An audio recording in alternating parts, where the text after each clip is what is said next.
Right, continuing with our media availabilities this morning, we've now been joined by Ricky Stenhouse Jr., driver of the number 17 Fifth Ford Bank Ford. And Ricky, you had some exciting announcements this week.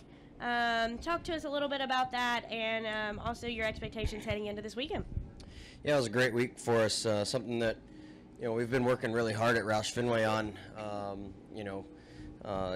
Just try and take care of the people that take care of us. And I think this week proved that that everybody was really happy with what we were doing. On and off the track. Obviously, we want to get our on-track performance better. We're still got a lot of work to do there to be competitive on every type of racetrack and have opportunities to win at every track, kind of like we did last weekend at Bristol. But to come off a good run, announce our partnerships going forward. I think it says a lot. Also, that the contracts technically weren't even up, for those partners of ours with Fifth Third, Fastenal, and Sunny D, but they wanted to continue throughout the rest of my contract, so that was cool. And we look forward to Richmond. It was a good race for us last year. A couple races that we've had here, and it'll be different. Obviously, I like racing during the day here. I think the track presents itself more opportunities to run around on the racetrack when it's during the day, but night racing's cool here too. All right, we'll go ahead and take questions for Ricky. If you have one, please raise your hand, state your name and affiliation. All right, we'll start up front with Matt. Matt Weaver, AutoWeek.com. Same question that I had for Larson a couple of minutes ago. With the eye towards the All-Star race, the past couple of years, they've tried multiple strategies, the tire options, this year the restrictor plates. So my question for you, do you think there's anything fundamentally wrong with the intermediate racing package we have now? And if so, what sort of things do you want to see them address? I don't really know if there's anything fundamentally wrong. I think putting restrictor plates on them, will definitely probably bunch us up a little bit more. I think, they just become a little bit easier to drive, and you're just probably going to be able to, be around each other a lot more. I don't think there's anything fundamentally wrong with what we got either, but, for the All-Star race and kind of what you're looking at to be, a short race, super competitive. I think it'll probably be that. I think we'll just have to see how it plays out. I think I didn't get to run the Xfinity car kind of when they had a similar package at Indy, but watching the race, everybody was really closed up, and I think the excitement level will be pretty good. All right, we'll come up front to Jeff. Jeff Gluck from jeffgluck.com. At the start of the year, it was like Harvick's going to be this year's Truex. He's dominating everything. Then Kyle Busch has been on kind of a run here recently, so it's like, oh, maybe it's him. Does the 4 or the 18 team scare you one more than the other right now? No, I try not to focus on either one of them. They're kind of in a different league compared to, where my team and we are.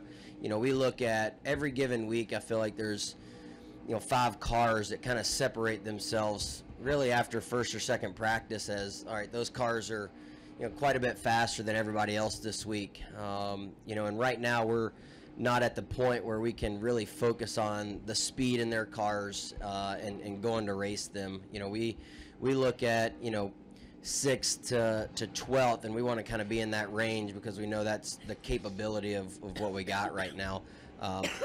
For me, I'd rather the 4 win every race, so less people win, and more opportunity for somebody like us to get in on points if we need to. So, it doesn't really bother me that a couple people are winning most of the races, but those 2 are definitely by far the fastest cars out there right now. I don't know. I was kind of joking with Truex when we were out in Fontana. I was like, doesn't seem like you have the speed that you did last year or where you want to be. He goes, we're right on par, and then he won. So, I think it'll be interesting to see kind of how the year plays out, knowing that to me it seems like the 78's just kind of doing what they want and just kind of chilling for a while. But I don't know. It'll be interesting to see. All right, additional questions for Ricky? Okay, get a microphone over here. Wayne S. with the Richmond Times-Dispatch. What do you like about the switch to the Mustang for the Cup Series next year? Well, I mean, definitely put a Mustang in victory lane a lot more often than I did the Fusion so far. But, you know, I think for us, the tradition of, you know, the Mustang and Ford's heritage, it is their race car, and it's one that they've been winning with for many years, and I think that'll be cool to get it back into the Cup Series, not back into the Cup Series, but into the Cup Series, you know, with the Camaro. I think that'll be a cool thing for Ford and for Chevy to have, you know, both of their cars, you know, their iconic cars to be in our top level series. So you know, I know Ford's been working hard. They worked hard with our teams to get feedback and input. So I think we're all excited to, you know, get it on track and you know, kind of see how it handles and performs next year. All right. I believe Caleb had a question. Caleb Whistler, kicking the tires. Ricky, coming off the short track swing that we have with Bristol, Richmond, and Martinsville, how would you assess Roush Fenway Racing's short track program, and what are your thoughts heading into Talladega next weekend? Well, I don't think we got a fair shake at Martinsville to kind of really compare our package from, you know, last year to this year. You know, I felt our car that we had in practice was really good on the long runs, and, you know, that was something that paid off for us at Martinsville. When I got wheel hop there and crashed that car, we didn't get any laps on our race car, and that presented a couple problems in the race. One major problem that we couldn't really fix while we were out there, and so it was kind of a disastrous race, just riding around, not being able to race anybody because of the issues that we had. You know, coming to Bristol's always one of our better tracks. You know, the high loads, the high banking, being able to move the car around. You know, it's just my favorite racetrack that we go to. So we always run well there. You know, Richmond, like I said, we were really good last year on the long runs, and that seemed to pay off for us. So, you know, I think we'll be able to more assess our short track package after Richmond, being that I didn't really give it a fair shake at really Phoenix or Martinsville. Heading to Talladega is, you know, something I'm excited about. It's always fun to go back and try and defend, you know, a race win. And, you know, it's something that I always enjoyed in the Xfinity Series is, you know, going to a racetrack where you were the last winner, you know, of that race. You know, so it'll be fun to get back there. It's always cool having, you know, a bunch of friends and family, you know, come in town for that one as well. So always look forward to Talladega. And, you know, like this is a good stretch for us with, you know, we had a really good car, had a shot at a win, restarting third before our right front hub burned up. So, you know, we put ourselves in position to win a race there. We put ourselves in position to win at Bristol. And if we can kind of keep the momentum going here at Richmond, Talladega, Kansas, Dover, it's just a really good stretch of racetracks that I enjoy. All right. Kelly, go ahead. Kelly Crandall, Racer.com. Ricky, earlier this week, Steve Newmark was very complimentary of your maturity over the years since you've been at Roush, particularly when it comes to not just in the race car, but at the race shop, in meetings, things like that. What has that been like for you, and what are some of the areas where you've begun to speak up and kind of use more of that leadership role when it comes to things you want to voice your opinion on? Yeah, I think for me, I try to pick and choose when, you know, I jump up in meetings and say something. You know, I think for one, I got to know for sure that, you know, whatever I'm thinking is, you know, 100% the right way. You know, you don't want to jump up in meetings and, you know, give your opinions, but lead the team down a wrong path at the same time. So, you know, I kind of pick and choose. You know, talking with Brad and Patty, I get a lot of information from him on things that we're doing at the race shop, and we kind of put our heads together and, you know, decide what we want to do and go forward. But I think the relationship with Brian, him, you know, giving me more information, and I'm more aware of what we got going on at the race shop, you know, being in all the meetings that I go to. So that's enjoyable. When I first got to Roush Fenway back, let's see, I signed my contract at the end of 2007, so I've been there a while.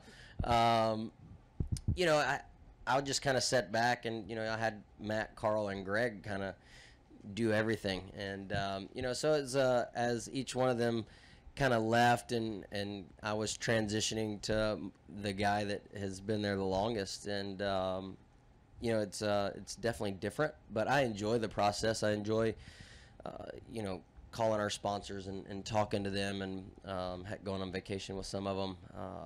You know, just staying in touch with them throughout the weeks, being in the shop and in the meetings and giving feedback. I enjoy that process as well. All right. Any final questions for Ricky? All right. We'll take one final question here. Paul? Paul Woody, Richmond Times-Dispatch. I was just struck by something you said. Carl, Matt, and Greg in those meetings, they're all out of this now. Does that give you a sort of an indication of how quickly things can change and how quickly a career can come to a close in this business? Yes, yeah, for sure. You know, I think it's tough. I think, you know, each one of their situations may have been a little bit different. You know, I think, but the sport is tough. It's not the sport that it used to be, where you just kind of race forever and, you know, and keep digging. I think, you know, we've had a huge movement of younger drivers coming in, and I think obviously some of those guys, you know, got their seats kind of filled. You know, Carl, I guess he just wanted to go sit on a tractor and hang out.